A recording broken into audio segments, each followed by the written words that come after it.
Më lejoni t'i jap fjalën kryetarit Partisë Socialiste, kryeministrit Edi Rama. Faleminderit. Kryetar, sot ne jemi këtu që të shpallim publikisht qëndrimin ton në lidhje me kërkesën e prokurorit special për të autorizuar kufizimin e lirisë së Belinda Ballukut. Ndaj saj është ngritur një akuzë që në vitin e shkuar, jo për vjedhje, jo për korrupsion dhe gjësendi tjetër të lidhur me ndonjë sken krimi apo flagrancë në kryerjen e një vepre të rëndë penale, po vetëm për dyshimin e arsyeshëm se në cilësinë e ish-ministres infrastrukturës dhe energjisë ka kryer veprën penale pa barazi në tendera publik. 6 vite më parë, bazuar në disa mesazhe të gjetura vite më vonë në celularin e një ish drejtori. Dhe mbi këtë fakt, ende krejt të pahetuar aso kohë, por si rëndom të servir më parë përmes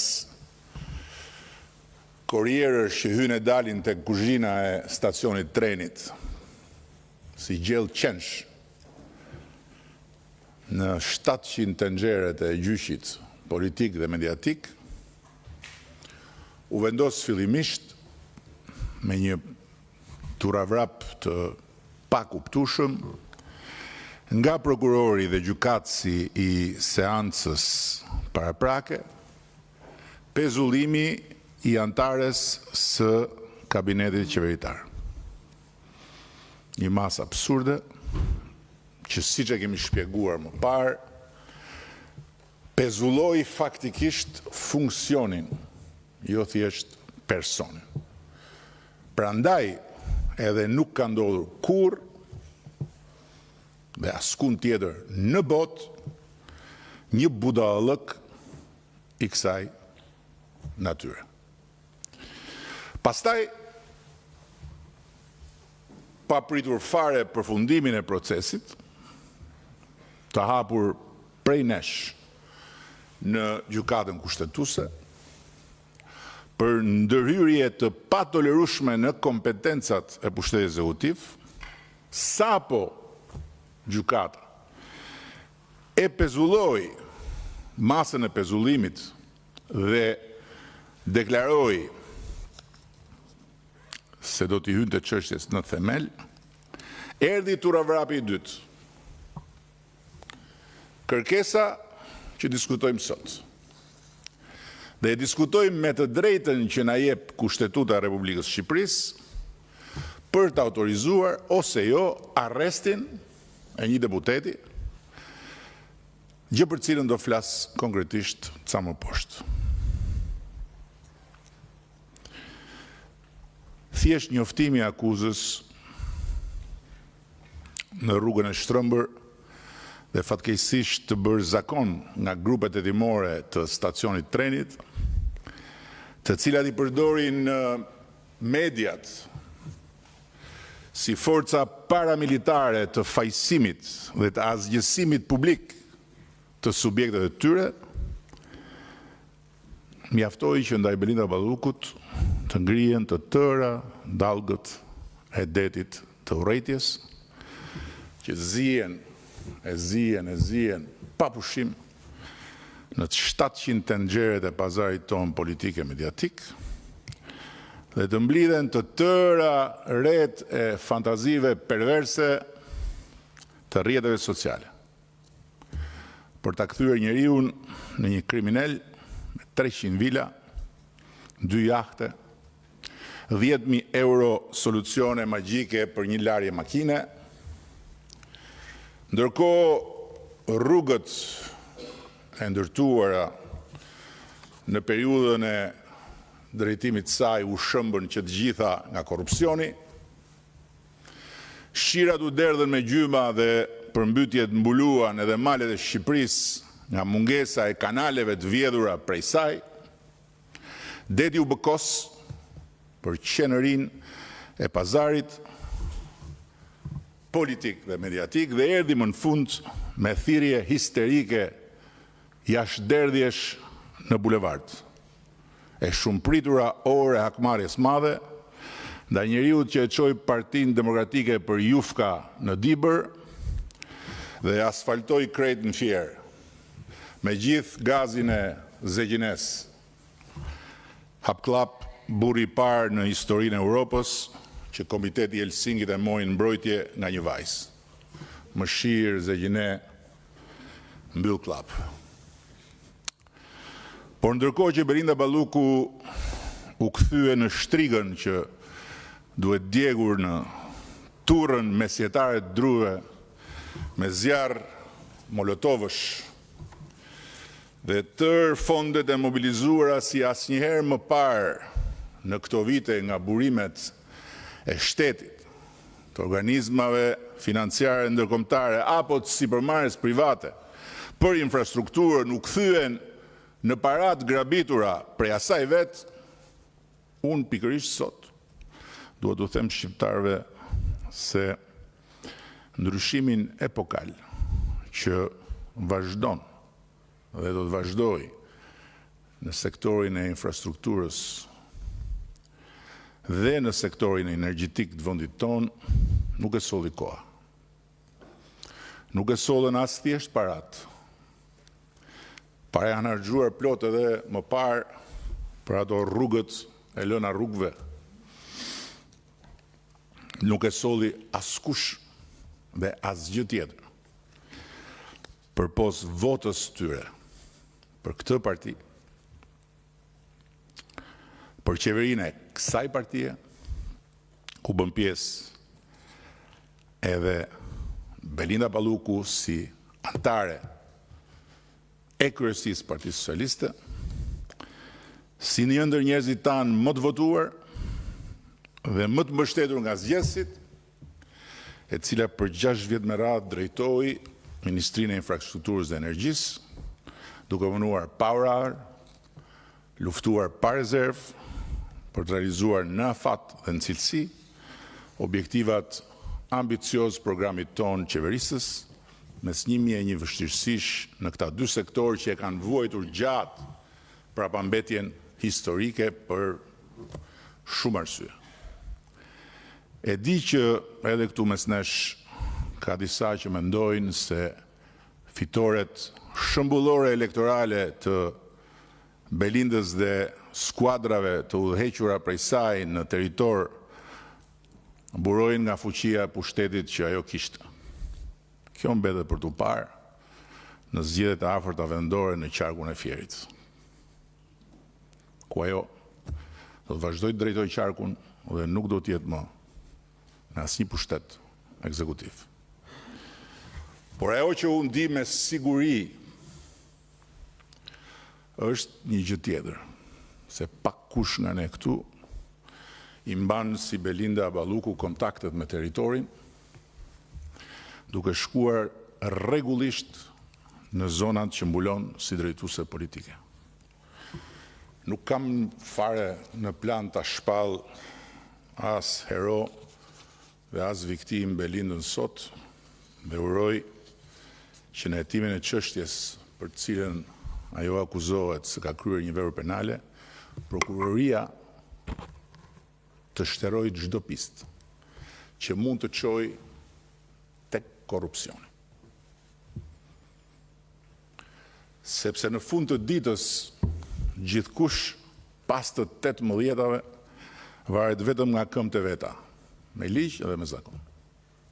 Ndërkohë që unë si kryeministër, ndryshe nga sa mendojnë dhe flasin ata që se kanë idenë e kësaj detyre, nuk e kam as të mundur, por nuk e kam as të lejuar qoftë nga ligje, qoftë nga zakoni, që t'i mbaj pishën asnjë bashkëpunëtori. Nuk kam ndërmend as t'ju them aq më tepër juve që e njihni më mirë se të tjerët, që Belinda është një njeri që durohet lehtë në punë. Pasi ca më shumë e ca më pak, e dim të gjithë se sa e lehtë është të merresh me të, sidomos kur i thot koka që ka të drejtë edhe do me çdo kusht që të dalë vetja. Nuk kam jo e jo ndërmend ta shpallë të pafajshme, për çka akuzohet, apo të shkel për të vijën e kuqe, të cilën e kam vizatuar përpara deputetëve në këtë sallë të nesërmen e miratimit të reformës në drejtësi, dhe që vlen për të gjithë njësoj, duke e marrë në mbrojtje nga drejtësia dhe duke hyrë në përmbajtjen e çështjes. Gjëra që i takojnë ekskluzivisht avokatit apo prokurorit dhe gjykatësit. Jam unë dakord me këta të fundit. Por nga ana tjetër, nuk kam ndërmend as që në një moment si ky t'i lë pa përmendur transformimet e mëdha në dy sektorët që ministria kanë drejtuar dhe ndjekur për ditë, pa ndaluar asnjë ditë. Gjatë tyre 6 vjetëve në vendin tonë janë ndërtuar dhe rindërtuar me standarde europiane rreth 1000 kilometra të rrjetit të ri rrugor kombëtar, nuk të llogaris rrjetin dytësor dhe tretësor, sepse nuk është në kompetencën dhe autoritetin e ministrisë dhe të qeverisë, por të bashkive dhe të Fondit Shqiptar të Zhvillimit. Ndërkohë, 40 kantiere janë aktualisht të hapura në gjithë vendin dhe do të jenë vlerështuar Shqipërisë 2030 në Bashkimin Evropian. Që nga aksi Elbasan Rogozhin, i cili mbyllet në 2027 me ecuri mbi 60% aktualisht, tek Elbasan Qaftana, që po ashtu mbyllet në 2027, duke i vënë në dispozicion jo vetëm Shqipërisë, po edhe Bashkimit Evropian, edhe NATO-s korridorin e 8, i cili për 30 vjet u bllokua në Komisionin Evropian nga të tjerë, për të mos u kualifikuar dhe klasifikuar si korridor i rrjetit Evropian të transportit, dhe e zhbllokuam ne në samitin e Bashkimit Evropian me Ballkanin Perëndimor këtu në Tiranë, dhe i cili njëkohësisht është shpallur korridor sigurie për mobilitetin e forcave të NATO-s. Edhe Elbasan Banj apo bypassi i Fierit dhe i Vlorës, rrugë të cilat numëroheshin dikur me daulle dhe me klithma majkrahi në inventarin imagjinar të mira kilometrave të ditëziut dhe të punëziut që i ra për hisë Shqipërisë dje dhe i ka rënë përfyti opozitës nga lindja dhe deri në agoninë e saj, po të cilat në fakt ishin vetëm gropa, borxhesh dhe plagë të hapura rrugëve, janë vepra që janë kryer pikërisht në këto 6 vite. Ashtu si që kryen dhe Orikum Dukati, apo tuneli Llogaras, për të cilin flitet në Havane tymit të tenxhereve dhe në uturakët e qimbellinjve për miliona e meleona të vjedhur, po të vetëm miliona e meleona të vërteta deri tani që flasim, janë ato të përfituarat më tepër nga rritja e fluksit makinave drejt bredetit jon, për ekonominë dhe financat e vendit, Palas Dërmiu, Kardiq Delvina, e shumë premtuar dhe ajo, madje edhe ajo në atë inventarin imagjinar të ditë punëziut, por realizuar vetëm në të njëjtën periudhë. Korçë Erseka, tjetër vlerë e madhe e shtuar. Qukës Qaploqa, një grop në formë humnere, e Derdimenit të lartë përmendur, e cila në mbetin kurriz bashkë me projektin e hartuar nga analfabet me 2 gishta. Dhe e rinisëm krejt nga e para si projekt, duke e bërë fytyrën sholl me kreditorët e huaj për të vazhduar të na mbështesin. Ka përfunduar dhe. Bajpasi i Tebelenës, Ura Ali Pashës, Maliq Lozhani, Berat Ballabani, për të vazhduar me Thuman Kasharin dhe me rrugën e Arbrit. 2 ondra në Beze për shumë e shumë vite, kur thonë Tironësit, ndërsa sot janë realitete me dobi të jashtëzakonshme. Apo Unaza e Madhe e Tiranës. Edhe këtë e llogariste Katrani i Madh në atë inventarin imagjinar të mira e mira kilometrave, u bë realitet vetëm pasi ju qep Ministria e Infrastrukturës. Tamam duke qëruar oris, kur i thon Llafit, se në çdo 100 metra kishte një problem. Jo shpronësimi i pa bërë këtu, jo kanali atje, jo kablot e nëndhepshme të RTS më tutje, jo kolektori poshtë, jo lumi me klubit nën vete, jo përroi me lavazhin mbi vete, jo dreqi me leje, jo i biri pa leje, jo ky me legalizim, jo ai në proces legalizimi, jo ata që s'luanin vendi se kanë qenë me ne, jo ata që s'hapnin rrugën se ishin me ata, jo drejshri dhe të bit, që nxisin ato protestat me bllokime këtu e atje, bam bariu e bam i biri, bum falliu e ham i ati, derisa u qëruan të tërë dhe u krye edhe Unaza e Madhe e Tiranës. Bulqiz Martaneshi, Maqellar Peshkopia, Ura e Madhe e Kuksit, bashkë me viaduktet e rrugës Kombit, të tëra të mbetura në Havane, premtimeve dhe të pritjeve shumë vjeçare, u mbyllën dhe ato.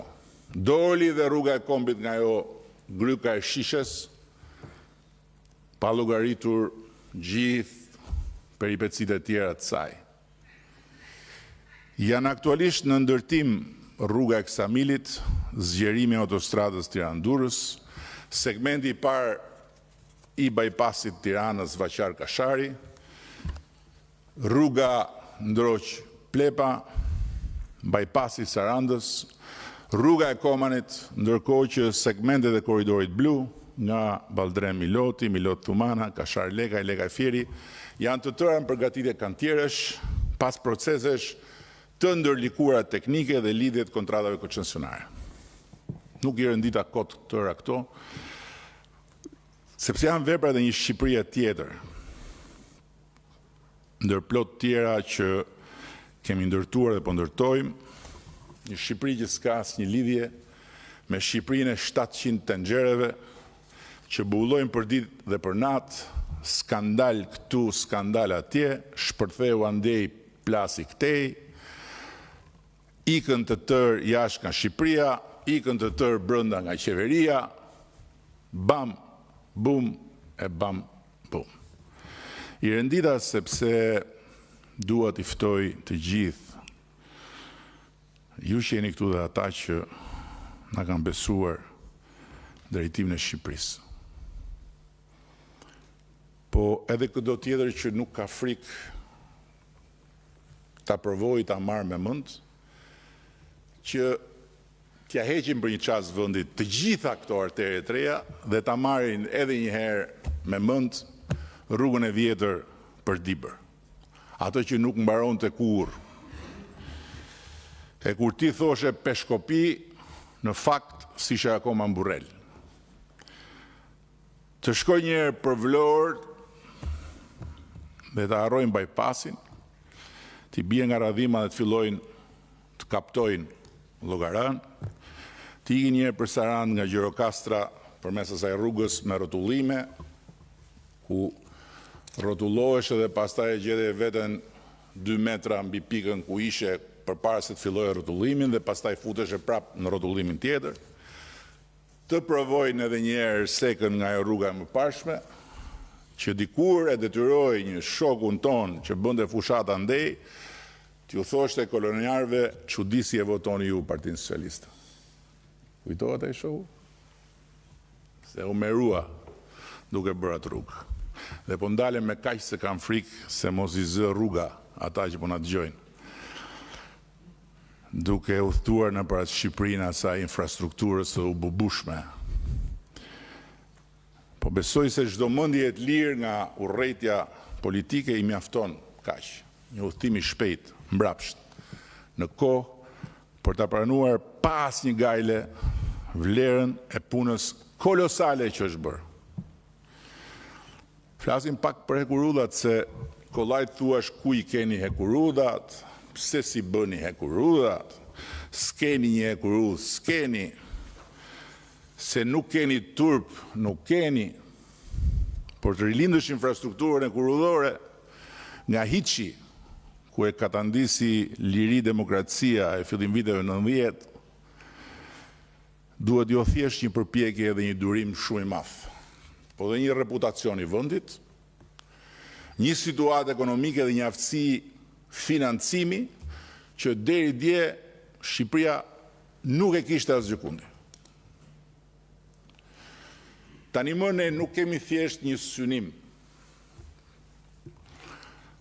po kemi një plan konkret për të ndërtuar rreth 530 kilometra hekurudh sipas standardeve të Bashkimit Evropian.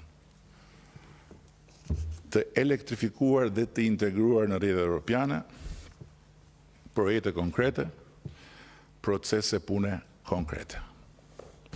Hekurudha Durrës-Tiranë, aeroporti i Rinasit, aktualisht në ndërtim, do të jetë linja e parë e elektrifikuar në vend, me 12 stacione përgjatë saj, e cila do të nisë operimet në fillim të vitit të ardhshëm.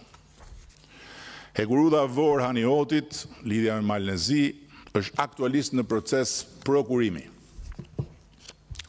Ndërtimi pritet të nisë në fund këtij viti dhe të përfundojë në 2030. Pjesë e korridorit 8 janë rehabilitimi i linjës Durrës-Rogozhin, që nis ndërtimin po në fund të këtij viti dhe përfundon në fund të vitit 2028, si dhe projekti Rogozhin-Pogradec dhe kufi me Maqedoninë e Veriut, aktualisht në fazën e projektimit. Ka përfunduar në bashkëpunim me qeverinë e Kosovës studimi i fizibilitetit dhe projekti paraprak për hekurudhën e kombit Durrës-Prishtinë, me gjatësi 105 kilometra, 14 tunele dhe 43 ura. Në takimin e fundit me kryeministrin Kurti, kemi folur edhe për 2 pista financimit huaj, të cilat do t'i eksplorojmë bashkërisht. Ka nisur hartimi projekt detajuar për linjat Vlorë, aeroporti i Vlorës dhe Sukt Porto Romano, që do të lidhin portet dhe aeroportet me rrjetin e kurudhor, ndërkohë që po studiohet edhe rindërtimi i rrugës i hekurudhës Durrës-Vlorë. Për herë të parë me qeverinë tonë, edhe kjo diçka e këtyre 6 viteve, sepse nuk dua t'i kthehem kohës kur erdhëm për të qeverisur dhe u bëm me detyrim përcaktim zjarr fiksa dhe mbyllës gropash nga të 4 anët.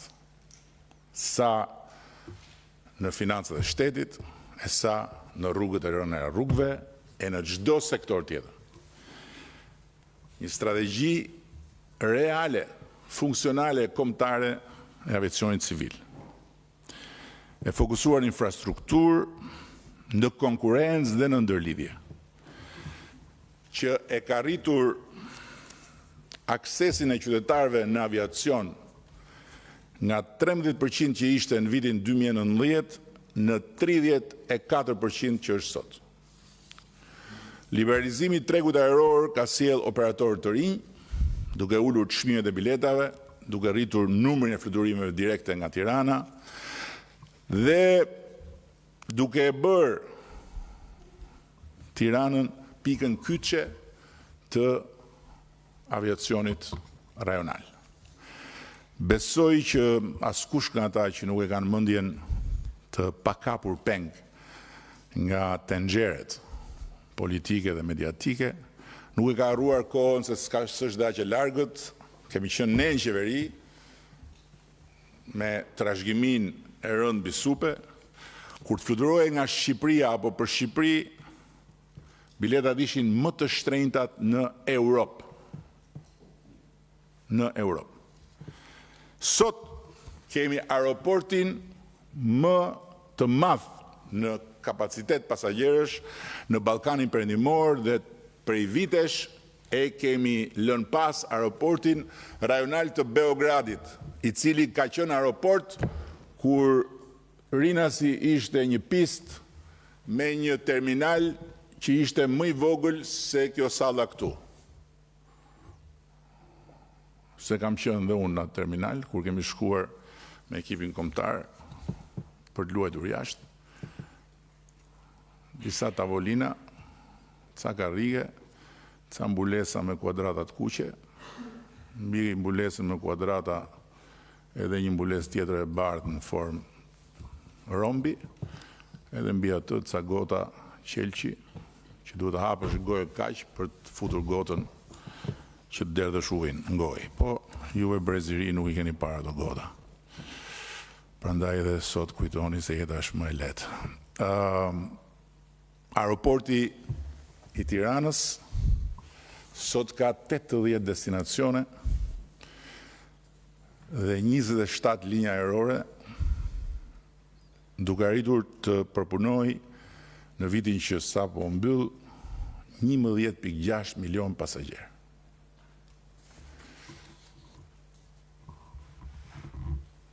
%247% më shumë krahasuar me vitin 2019. Para se të futej në funksion gjithë strategjia për cilën fola. Aeroporti ndërkombëtar i Vlorës është në fazën përfundimtare të ndërtimit dhe do të fusë në Shqipëri përveç fluturimeve transoceanike edhe modele të reja biznesi të aviacionit, kargon edhe mirëmbajtjen e avionëve, gjë për të cilën është nënshkruar edhe marrëveshja.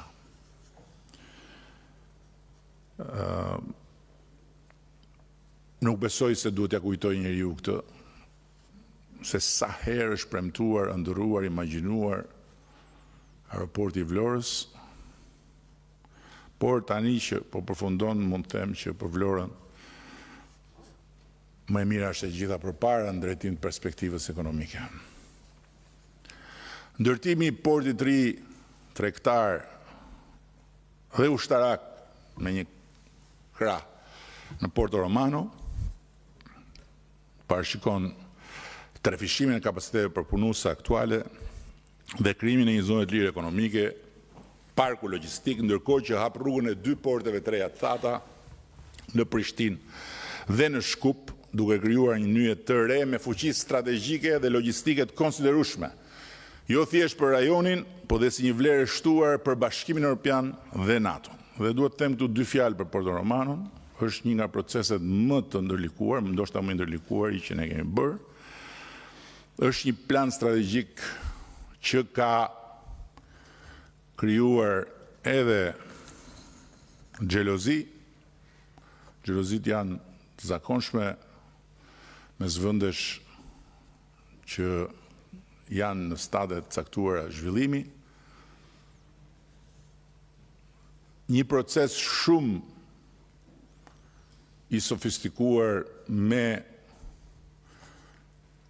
projektin e studios më të madhe në botë dhe me reputacionin më absolut në botë për ndërtimin e infrastrukturës dhe sidomos të asaj portuale e Royal Asconic nga Olanda, një garë e jashtëzakonshme me pjesëmarrje nga të gjitha anët, por e monitoruar nga anët e zhëja nga konsulenti Royal Asconic përsëri, dhe armiqësi ndaj projektit. Nuk do flas më shumë, por një gjë dua ta them këtu. Ata që e luftojnë projektin, ata që s'po lënë gur pa luajtur për ta bllokuar projektin, ne i dim kush janë. Dhe i kanë bërë llogarit gabim, sepse projekti do bëhet.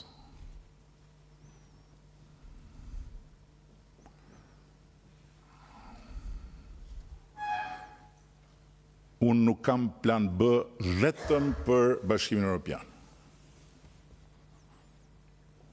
Për çdo gjë tjetër jam të C-ja.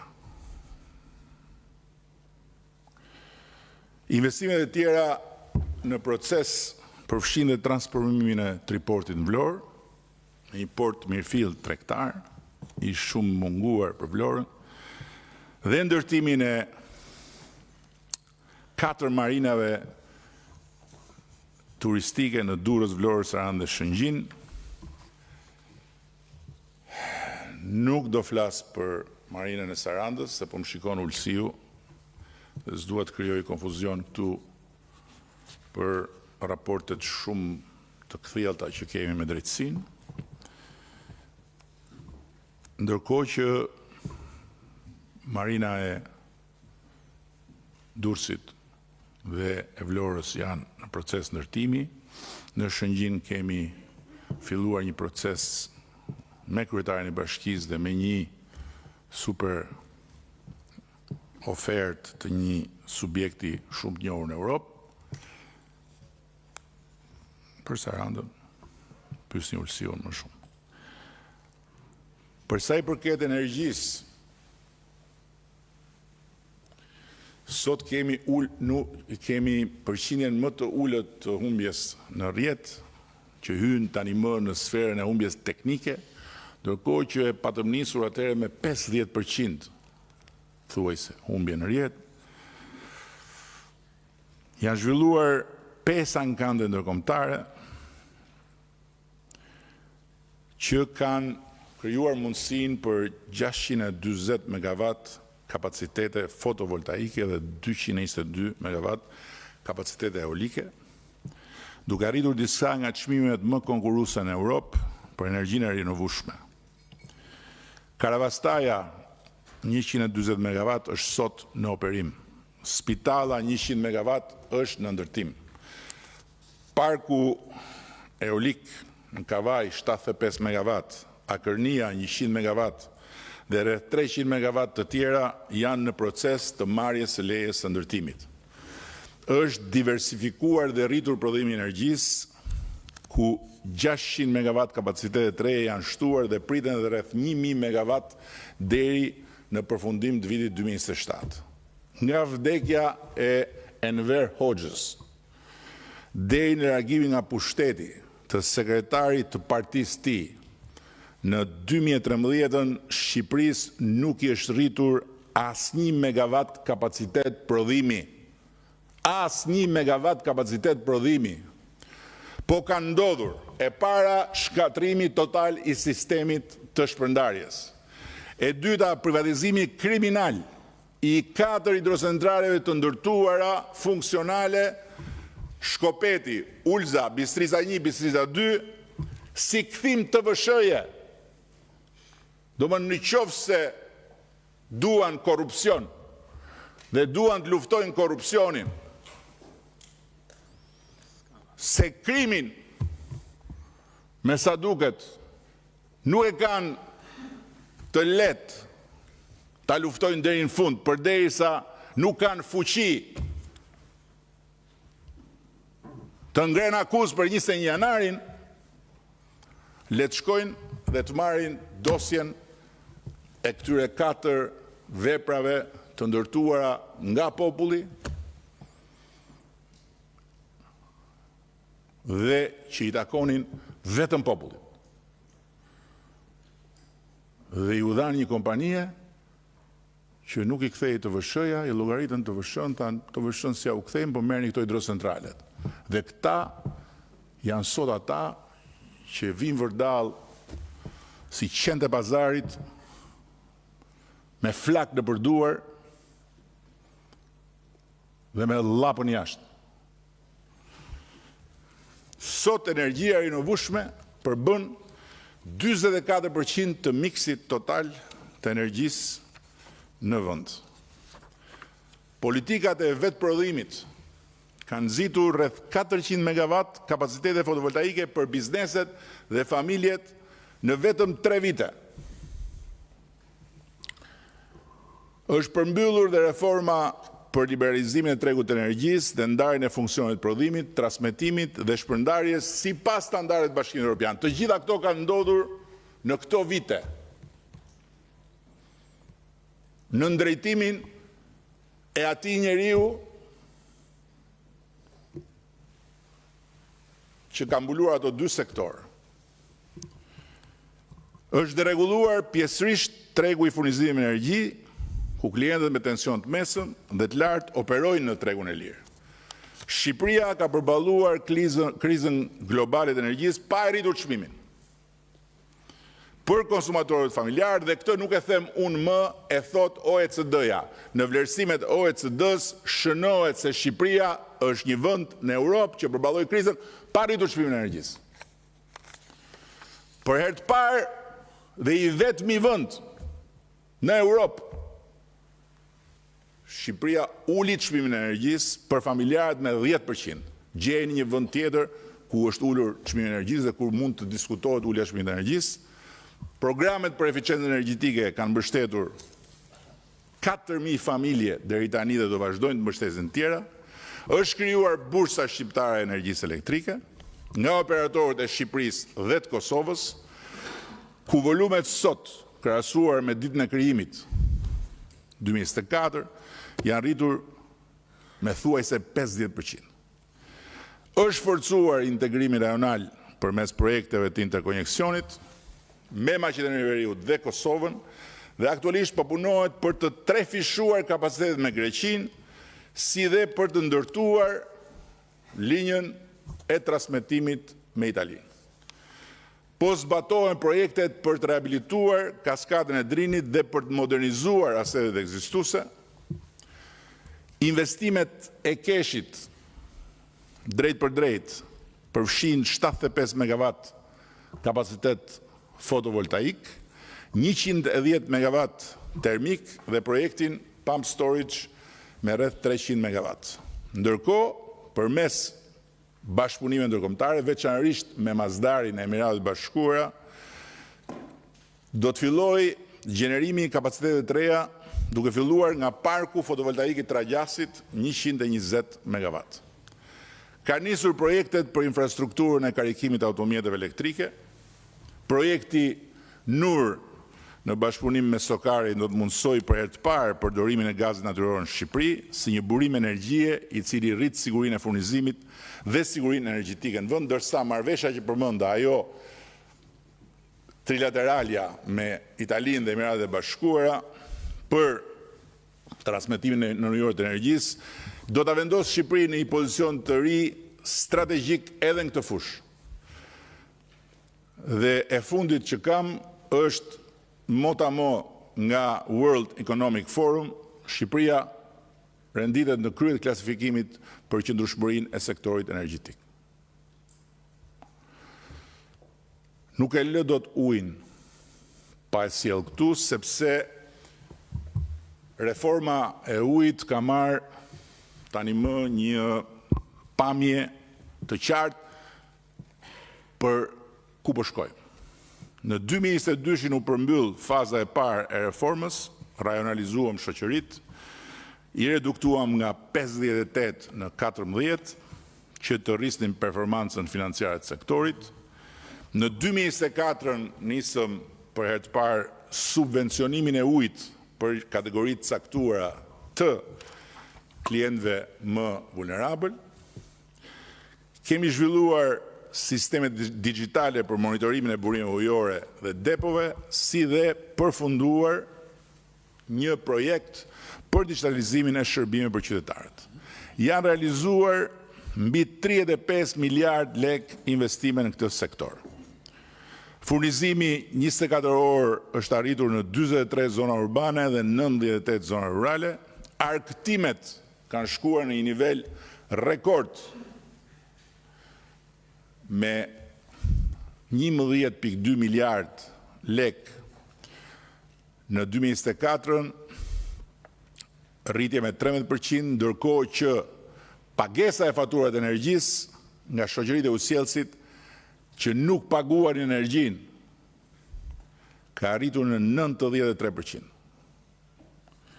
Shoqëritë e usjellësit kanalizimeve kanë arritur të mbulojnë kostot e operimit, diçka që nuk ndodhte më parë. Dhe të mirëmbajtjes duke treguar që janë shëndoshur financiarisht në pikën ku mund të kalojmë në fazën tjetër të reformës. Kanë përfunduar mbi 200 projekte për rindërtimin dhe ndërtimin e usjellësve në këto vite, rrjetesh kanalizimi, impiantesh trajtimi, të shpërndara në të gjitha qarqet. Janë 80 kantiere në proces. Tani unë jam i bindur se kjo pasqyr faktesh dhe shifrash, sa kokëforta, aq dhe domethënëse nga dy sektorët strategjik që Belinda Balluku ka drejtuar si titullar politikit tyre, do të gjuhet dhe do të pështyhet nga tërë lukunia e pazarit të tenxhereve politike dhe mediatike, si të ishte një flet lavdërimi me fotografinë e saj. Por faktet janë fakte. Dhe asgjë nuk i ndryshon dot. Ndërkohë që për mua, për ne, këto nuk janë faktet e pafajësisë apo të amnistisë, për çfarëdo faj mund të ketë bërë Belinda, të cilin sidoqoftë nuk e përcaktojnë dot as një prokuror, as dy uturak mediatik qimbellinj, që mbledhin e hedhin jashtë nxjerrjet e urrëties ndaj nesh, duke pastruar para dhe duke bërë evazion fiskal në sytë e mbyllur të prokurorisë që i ka dosjet për të dyja këto akuza të depozituara institucionalisht nga tatimet e Republikës Shqipërisë. Po tatimet e Republikës Shqipërisë janë të Republikës, prandaj nuk janë aq të rëndësishme se sa janë qimbellinjt, që janë të hurit dhe të litarit.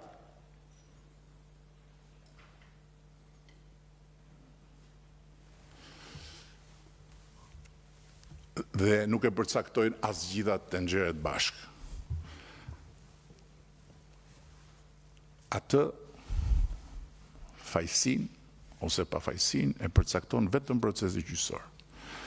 Ndërsa pasqyra e fakteve të një pule kolosale nuk i takon kursesi një individi thjesht me një rol të pamohueshëm në të gjithë zinxhirin e arritjeve në dy sektorë kaq të rëndësishëm, po të gjithë atyre që kanë pasur një rol për të luajtur nga skuadra e qeverisë tek ajo e Ministrisë Infrastrukturës, duke filluar nga Sindi 32 kile, që na doli dhe njeri për të kontrolluar shtëpia në 6 mëngjesit, deri tek i fundit,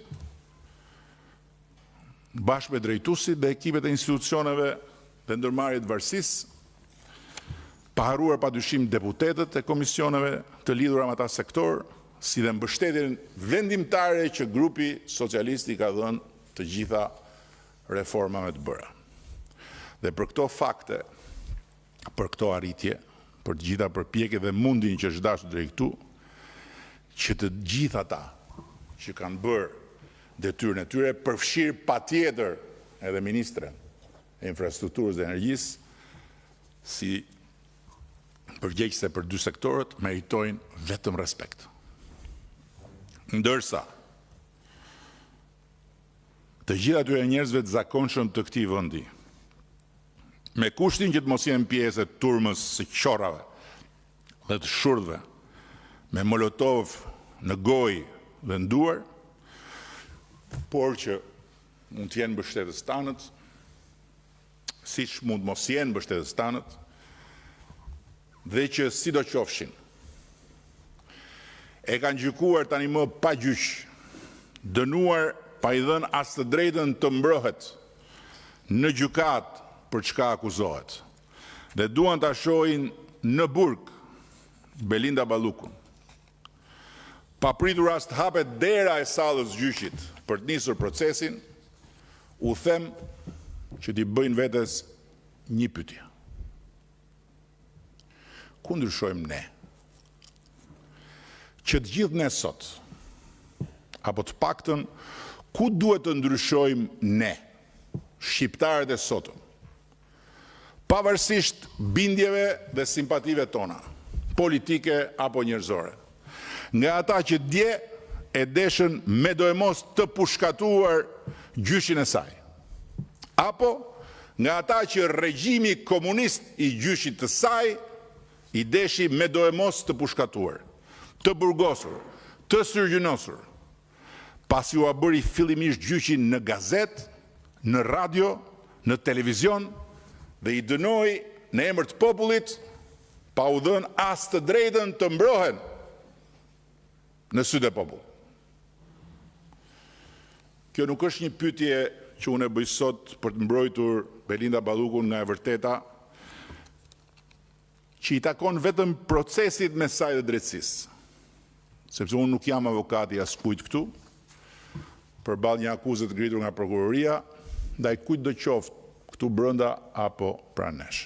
Kjo është një pyetje të cilën unë e bëj sot për të mbrojtur të vërtetën e madhe që i takon vetëm demokracisë, nga të gjithë abuzuesit e saj, sepse unë jam kryeministri i këtij vendi. Përballë një sfide historike të marrë përsipër nga Partia Socialiste dhe nga unë vetë si udhëheqësi i saj. Kjo e vërtetë e madhe quhet prezumimi i pafajësisë, si parakusht absolut i çdo hetimi dhe procesi gjyqësor, dhe si vijë e prerëndarse mes demokracisë dhe diktaturës, mes drejtësisë dhe arbitraritetit. Ndërsa sfida historike e kësaj partie është mbrojtja e pavarësisë drejtësisë në radhë parë nga tundimi ynë i natyrshëm për t'ju kundërvënë drejtësisë në çdo rast kur drejtësia tani më e pavarur fal vullnetit ton patriotik dhe europian shfaqet haptazi e anshme dhe jo profesionale, duke goditur arbitrarisht dhe duke përdorur tenxheret politike dhe mediatike për të fituar në mexhelisin e gjyqit popullor përpara se sa të fillojë gjyqi ligjor. Edhe rasti që po diskutojmë aktualisht është i tillë. Fatkeqësisht nuk është rasti i parë, po fatmirësisht nuk është as rasti më i vështirë, sepse ndryshe nga sa ka ndodhur për shembull me kryetarin e Bashkisë Tiranës, prezumimi i pafajësisë të cilit nuk ka ekzistuar as përpara se sa i të merrej për herë të parë në pyetje. Dhe gjyqi mediatik ndaj cilit ishte një tjetër masakër, gurësh dhe pështymash. Me libër shpije, e denjë përmes jetën, jo për një shoqëri europiane. Në këtë rast, thash fatmirësisht sepse vjen të ne. Na jep ne kushtetuta të drejtën të gjykojmë mbi dëshirën, nevojën, argumentet e prokurorit për të kërkuar një arrest pa gjyq. Se kjo është ajo që duhet ta kuptojnë të gjithë shqiptarët për të kuptuar pozicionin ton, pozicionin tim. Arrest pa gjyq. Asgjë më shumë, asgjë më pak. Dhe kështu na e jep kushtetuta mundësinë që as të mos e humim nga syt, as të mos kemi fuqi ta ndihmojmë viktimën më të madhe e gjermësot të reformës në drejtësi. E dini kush është viktima më e madhe e gjermësot të reformës në drejtësi? Parimi i prezumimit të pavajsisë. Që ne të ngrem dorën për të votuar kërkesën e arrestit për Belinda Ballukun, me kartonin që na e kanë dhënë socialistët dhe mbështetësit tanë, përfshirë dhe ata të kryeqytetit socialistëve në Fier, na duhet të kemi të paktën njërën nga arsyet që kemi pasur kur e kemi bërë këtë më parë. Nuk po them të kemi sken krimi, të kemi kushte flagrance, apo të kemi qoftë dhe një provë bindse për tentativ, arratisi apo prishje të provave, të cilat janë normalisht arsye sine qua non për paraburgimin, sepse sjellin një lëndim relativ të detyruar të parimit të prezumimit të pavajsisë. Por po them të paktën njërën nga arsyet që kemi pasur kur e kemi bërë këtë më parë.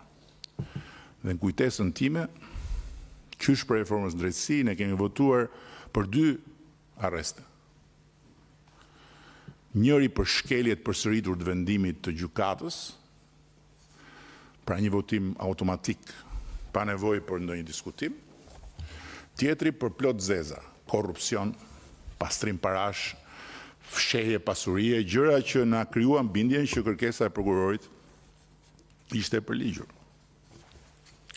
Në këtë rast kemi asgjë nga këto. Ndërkohë, unë kam dhe i problem tjetër. Materiali shumë voluminos që e shoqëron kërkesën, siç u tha dhe nga prokurori 16.000 faqe, është në fakt tregues i dobësisë së madhe që ka kërkesa. Sepse ato 16.000 faqe janë një kolpo e bukur propagandistike për t'ju quar fjalë gjithë shqiptarëve të etur për drejtësi që janë 16.000 faqe me vjedhje. Në fakt, ato janë studime, janë projektime, janë prokurime, janë vendime, janë urdhresa, janë arkiva e Ministrisë së Infrastrukturës së Drejtësisë gjatë periudhës drejtimit Belinda Ballukut, e marrë me kamion dhe e çuar për të futur në dosje, një dosje që nëse përbën provë për diçka,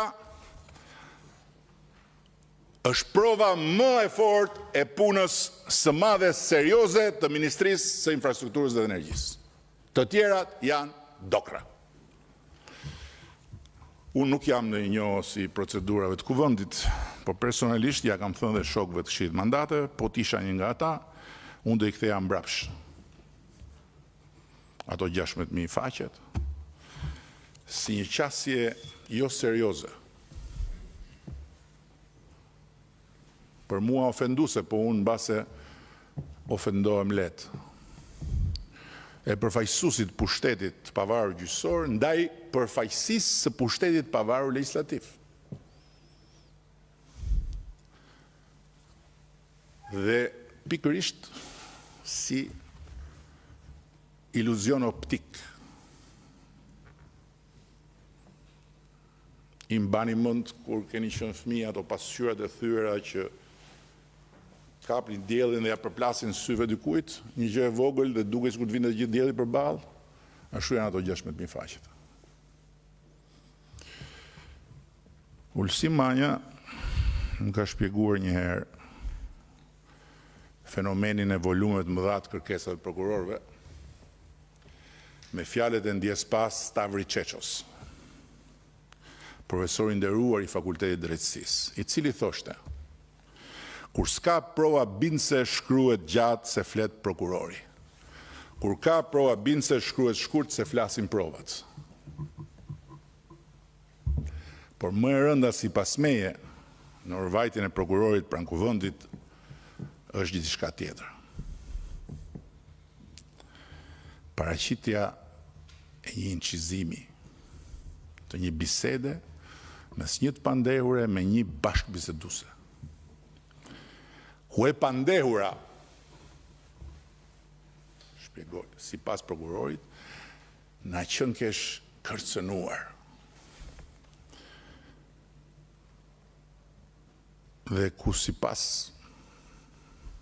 shokëve të shihet mandateve në atë proces verbal, nuk përmend asgjë kundi në atë bisedë Belinda, ministrja, titularja, apo ndonjë gjë që duket si një kërcënim real. Tani, besojeni ose jo, unë vetë as nuk e kam dëgjuar, as nuk kam ndërmend ta dëgjoj këtë kërcënim të incizuar, apo të lexoj proces verbalin. I kam të merr këto forma, po drejtësia ka detyrën e vet t'i përdori, që e pas ka shtyr prokurorin të marrë gjitha do të përpjet dhe të vitë kërkoj nga Parlamenti i Shqipërisë arrestimin e një deputete e cila, një kujtesë e vogël tu, është prindi vetëm i një vajze minorene, nuk po marr fare as për bazë faktin që këtë kërcënimin prokurori e kishte, apo jo, e kishte, edhe përpara se sa ta pezullonte ministren. Ndërkohë që e nxori vetëm kur ra masa e pezullimit, duke përdorur si rrethanë rënduese për të kërkuar me çdo kusht arrestin në një turavrap i cili më shumë se sa një hap logjik i një procedure ku shfaqet një e dhënë re, ngjan me një reagim emocional.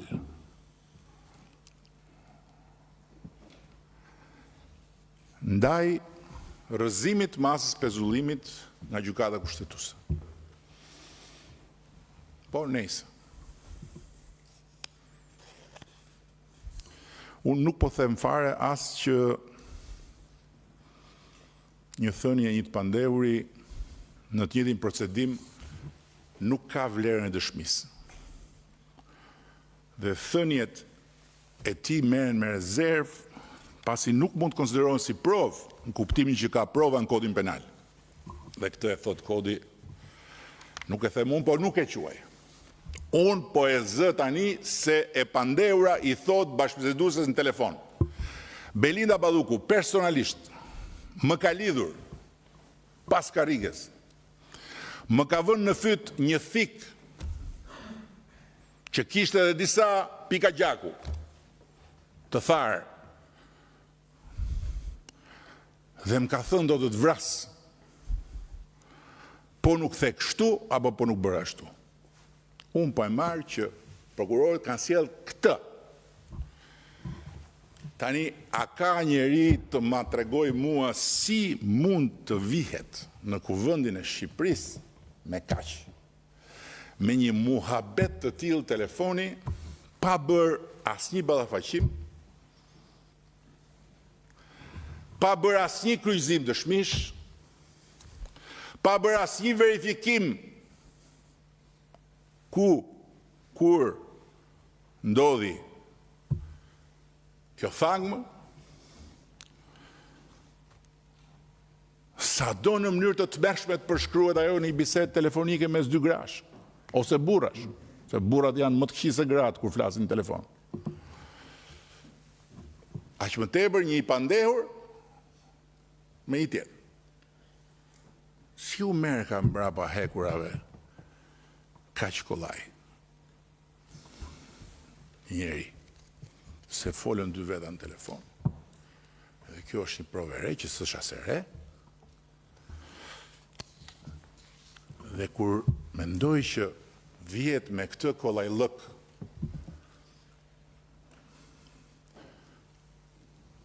në kuvendin e Shqipërisë, për të kërkuar kokën e një të zgjedhuri. Mbasi është bërë gjithçka për t'ia futur 7 pash, jo në ndhe, po në lum. Po një njeri i thjesht, një njeri i pambrojtur, një njeri që i ngec çara ngosht me kushëri në një prokurori, për shembull. E parafitoni ju si mund të haj fletën e arrestit, surratit, me një logjikë rrafsh, si kjo? Dhe në fakt, kur shef këtë, aty e kupton konkretisht se si e hanë shumë njerëz në Shqipëri dhe se si për faqen e zezë të autorëve të kësisoj përplasje shturive të fletëve të arrestit, Shqipëria është bërë delja e zezë e Këshillit të Evropës. Më shumë të burgosur pa gjyq, të cilët hanë e pinë me paratë e taksapaguzve, ndërkohë që mund t'jenë atje komplet të pafajshëm, jetojnë pra në kurrizë të tjerëve, ndërkohë që mund t'ishin jashtë dhe të bënin punë dhe të mbanin veten e familjen, se sa të burgosur me gjyq. 58% janë kështu. Hajde ta fusim një herë, se na ka dalë një incizim, se na ka ardhur një muhabet, se kemi parë ca mesazhe. Ku jemi këtu na? Po çfarë është një njeri i zgjedhur nga populli, apo një drejtues publik? Kokë për t'u marrë si trofe në pjatën e pazarit dhe për t'u shëtitur pazar në emër të drejtësisë dhe të luftës kundër korrupsionit, pasi është sakatuar dhe zhgarravitur paraprakisht. Grupi strukturuar kriminal, i tha gjykatësia prokurorit për Ilir Beqen, arbitri. Pra, lojtari përballë pretendon që ishte gol.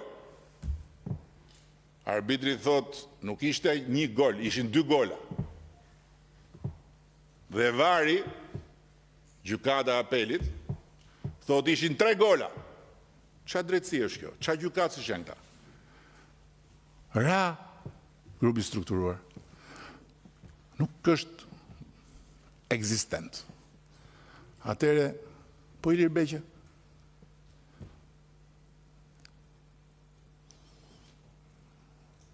S'kam folur ndonjëherë për të, duke respektuar vijën e kuqe, po tani që ka një vendim, mbasi u ngrit dhe ul si organizatori një grupi strukturuar në të 700 tenxheret politike dhe mediatike, s'pas ka pas grup strukturuar. Në gjithë botën normale, prokurori kërkon, gjykatësi frenon. Këtu prokurori kërkon, gjykatësi vrapon.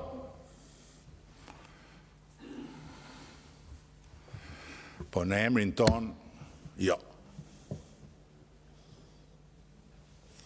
Me votën ton, jo. Herë tjetër, kur të vinë në kuvend për të kërkuar jo imunitetin, se dhe ky është një keqkuptim i madh. Nuk ka imunitet në Shqipëri ndaj hetimit. Nuk ka imunitet në Shqipëri ndaj përgjimit. Nuk ka imunitet në Shqipëri ndaj procesit penal për askënd nga ne që jemi këtu. Nuk ekziston imuniteti në Shqipëri siç e kanë në Gjermani, siç e kanë në Itali, siç e kanë në Francë, siç e kanë në thuajse të gjitha vendet e Bashkimit Evropian. Që nuk mundet dot të guxosh ta zësh me gojë emrin e një deputeti, jo më të fillosh hetim, pa shkuar një në parlament, e të thuash, a më lejoni mua të merrem me këtë? Në Shqipërinë nuk e kemi. E kemi hequr me konsensus, mos gabohen, në 2012. Ne kemi vetëm kufizimin ose jo të lirisë. Pra, një person hetohet në gjendje të lirë, apo një person çohet në burg me votën tonë. Dhe ne të ngrem dorën për të çuar në burg një deputet me këto argumenta? Po çfarë jemi? Bashkautor në krijimin e popullit të paraburgosurve në Shqipëri. Dhe kur të vinë për të kërkuar heqjen e lirisë, herë tjetër prokurorët duhet vinë të armatosur me prova dhe të përgatitur si erdhën në dy rastet e mëparshme. Për një rast kishte një provë që kishte çfarë thoshe fare, sepse deputeti nuk zbatonte vendimin e gjykatës në mënyrë përsëritur, për një rast tjetër kishin një mal me argumenta. Po t'i vish kuvendit me një proces verbal në një incizimi qesharak,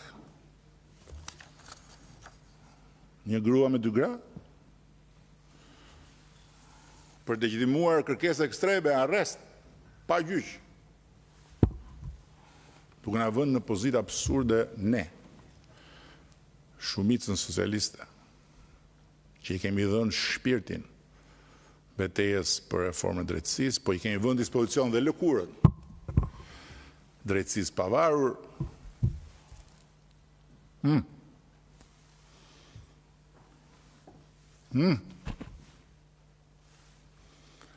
Bëni që kemi për të bërë. Ku është parë kjo forcë politike në historinë e Europës? Të Europës. Hapini gazetat, lexoni çfarë thot motra ime atje për gjykatës e për prokurorët. Është vend i BE-s.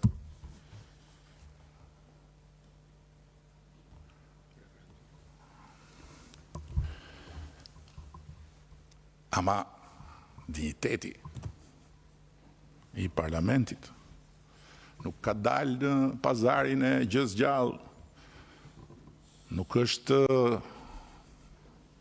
me dorën tonë. Pastaj, se bëjnë 700 tenxheret për ne, ne se frenojmë dot se s'kemi çfarë bëjmë. Jemi vend i lirë, dekriminalizuam edhe shpifjen për tenxheret. Apo jo? Toni Gogu me Melinda Dhukën. Tani, unë e di shumë mirë që do thonë që nuk do thonë prapë, po ata kur nuk kanë lënë dhe nuk do lënë gjë pa thënë në të gjitha rastet, po ky është një qëndrim i prerë kundër dhënies së autorizimit për arrest të një deputete, dhe është po aq parimor dhe i domosdoshëm sot, sa që është edhe një qëndrim paralel i prerë në mbështetje plot drejtësisë për të hetuar, gjykuar, vendosur e pa trysnuar nga pushteti ekzekutiv apo shumica parlamentare. Mosdhënia e lejes për arrest nuk është trysni, është thjesht kryerja e detyrës tonë. Vinit na kërkoni këtë, nuk keni kushtet për të pasur pranimin tonë. Le ta hetojnë deri në fund Belinda Ballogun. Dhe le ta ulin gjyq për akuzën e pavarësisë në tendera të para 6 viteve, për cilën i kanë dispozicion të tëra çfarë u duhet, por të mos fyen inteligjencën tonë duke na thënë që ajo rrezikon t'ju prish provat. Provat s'u rrezikonte as kur ishte ministre, se provat janë të para 6 viteve. Sot që është thjesht deputete, as që s'bëhet fjalë. Sepse po të shikosh gjithë kërkesën, ajo është kryet put kërkesë që lidhet me rolin e ministres, në mos gabohen. Pastaj gjykata vendos si ta shoh të arsyeshme, është absolutisht pushtet i pavarur. Ky është pozicioni ynë, pikë. Ideja se hajt më këta janë gjithë njësoj, edhe po s'pati prova për këtë, që po themi kush e di sa të tjera kanë bërë që ne si dim, prandaj kur bie lapsi let bjerë, e pastaj generali, oficeri, ushtari, kushtëdali, mjafton që tjetë i frontit armik. Për ata që merren me politik, fronti armik është partia tjetër. Për ata të tjerë që s'merren me politik, fronti armik është e gjithë politika. Po kjo është një ide që e ushqen ose deformimi nga komunizmi në trurin e mëdvjetërve, ose jehona e mlefit përgjithshëm në boshllëkun që ka truri mëtrimve. Është një zonë atje që jehon, kthehet zëri mbrapsht, domethënë. Po mua s'më intereson fare. Ç'a thon apo do thon ata që s'duan, apo që më duan të vdekur mua bashkë me ju dhe Partinë Socialiste.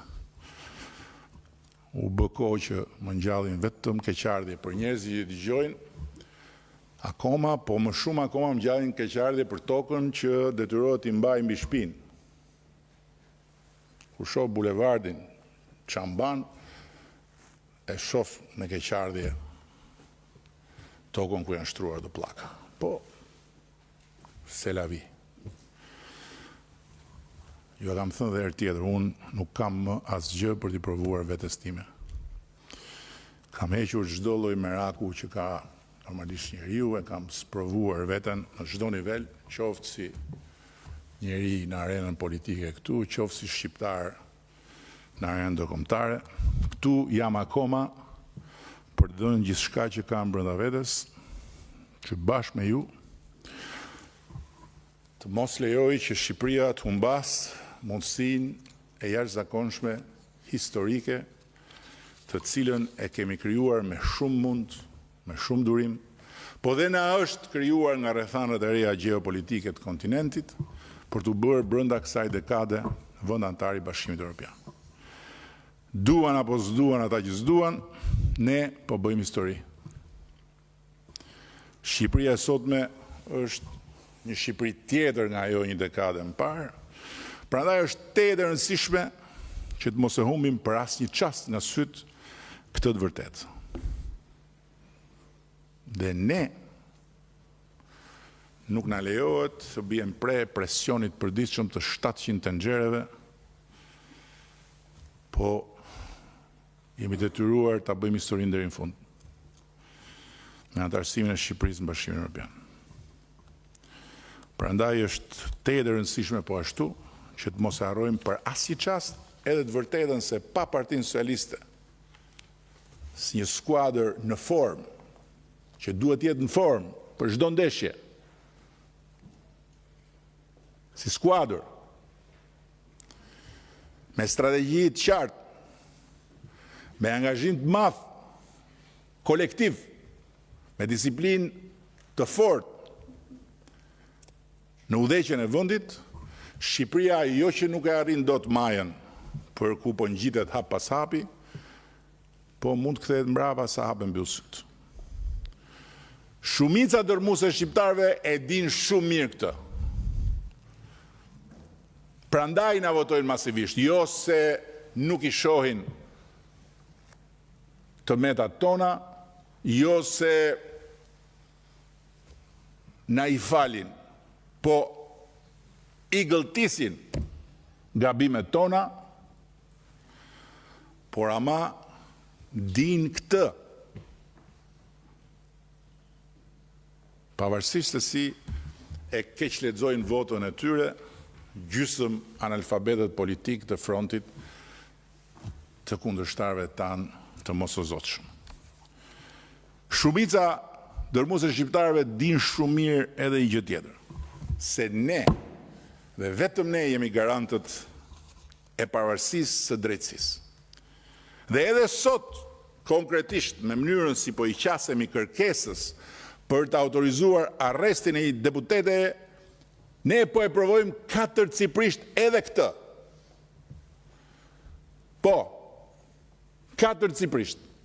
Sepse unë fola gjatë deri këtu, por as ju dhe as kush që ka arritur të dëgjoj ato që kam thënë deri tani, jo ato që ka dashur vetë të dëgjoj, nuk keni dëgjuar asnjë llaf që të lëndoj autoritetin e prokurorit, që të hedh poshtë motivin e hetimit, që të bëj avokatin e Belinda Ballukut lidhur me çështjen, e lëre pastaj që të angazhoj këtë fuqi të madhe që merr përpara të madhe të vogël, mjafton ta vendos për t'i vendosur përballë prokurorëve një mur me presion. Zero. Sepse unë e respektoj plotësisht pavarësinë e prokurorit. Të drejtën e prokurorisë që tetoj edhe një bashkëpunëtor të ngushtë, si dhe respektoj detyrën time që në asnjë mënyrë të mos bëhem avokati i saj.